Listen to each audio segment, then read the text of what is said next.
সুবহানাল্লাহ, কুয়াশা মাখা সকালের দৃশ্য কতই না সুন্দর। পাখির কলরব, কিচিরমিচির কি সুন্দর পাখি ডাকতাছে।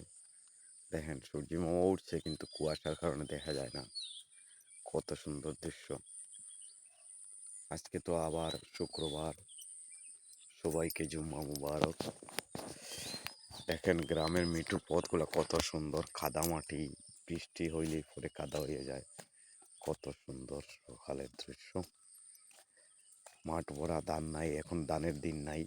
ধান যখন দিন আসবে তখন ধান হবে। তো আর কি অবস্থা, আপনারা কেমন আছেন জানাবেন আশা করি। আমি আলহামদুলিল্লাহ ভালো আছি আপনাদের দোয়ায়।